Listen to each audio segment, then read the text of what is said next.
Pentingnya digitalisasi layanan mencakup beberapa hal, yaitu yang pertama, digitalisasi akan memudahkan dan mempercepat langkah pemerintah dalam memberikan pelayanan publik.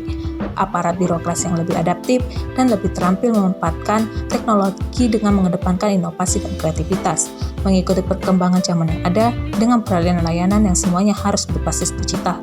Jika masih dilakukan secara manual, tentunya akan mengalami kesulitan dan tidak terorganisir dengan baik.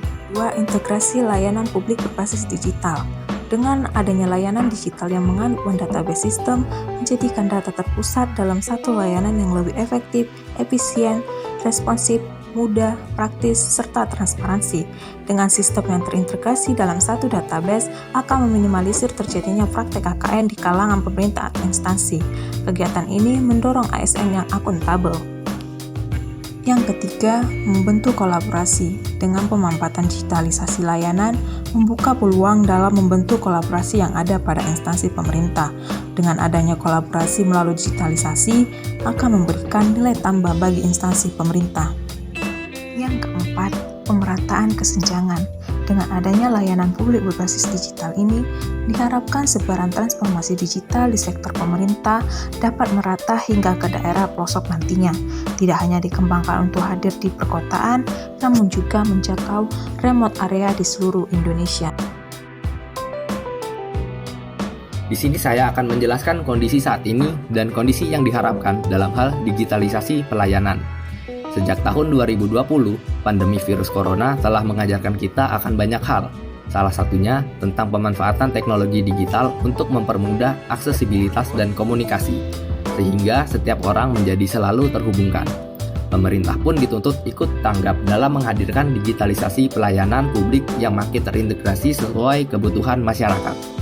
Di era masyarakat yang makin melek digital, memang muncul tuntutan lebih besar lagi terhadap kecepatan pelayanan publik dan menjadi tantangan bagi pemerintah dalam menghadirkan layanan berbasis teknologi digital untuk menyesuaikan perkembangan zaman. Penggunaan aplikasi maupun website pelayanan publik sudah mulai diterapkan untuk saat ini meskipun belum terintegrasi dalam satu aplikasi. Praktik digitalisasi pelayanan publik saat ini masih belum sesuai dengan harapan. Digitalisasi baru dipandang sebagai proses perubahan mekanisme yang bersifat offline ke online.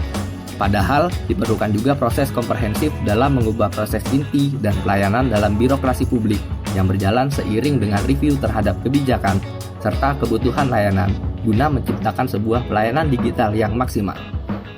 Kondisi yang diharapkan dalam digitalisasi pelayanan.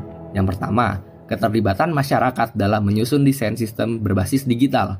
Sebagai pengguna dari sebuah sistem pelayanan masyarakat, perlu dilibatkan juga sehingga sistem yang terbangun benar-benar sesuai dengan kebutuhan dan bisa memberikan kemudahan akses layanan bagi publik bagi masyarakat.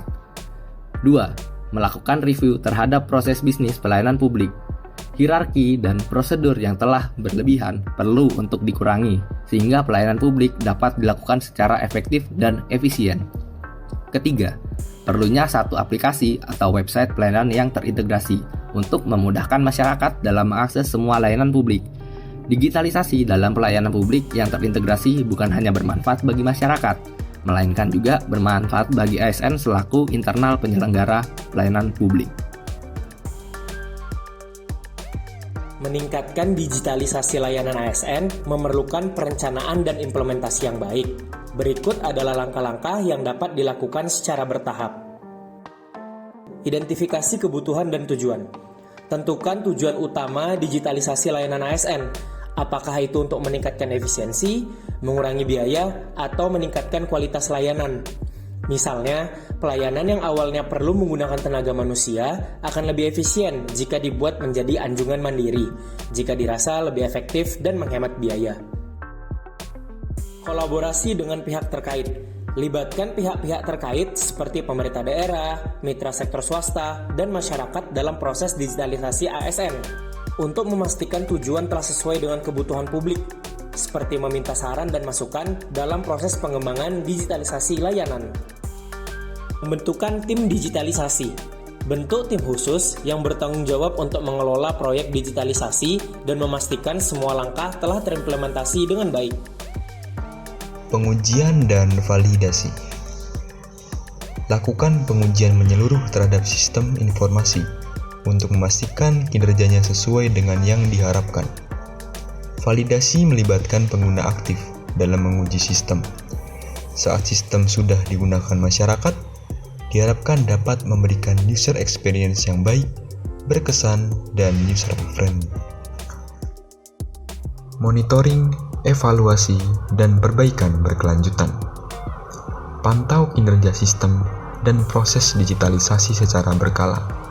Identifikasi masalah dan perbaiki jika diperlukan. Saat ada permasalahan atau bug di sistem, terus tingkatkan sistem dan proses kerja berdasarkan feedback dari pengguna maupun perubahan kebijakan. Keamanan data. Pastikan perlindungan data pribadi baik ASN maupun masyarakat yang bersifat sensitif dengan mengimplementasikan tindakan keamanan yang kuat. Yang terakhir, adopsi teknologi baru. Selalu terbuka terhadap inovasi dan adaptif dalam menggunakan teknologi baru yang dapat meningkatkan efisiensi dan kualitas layanan ASN.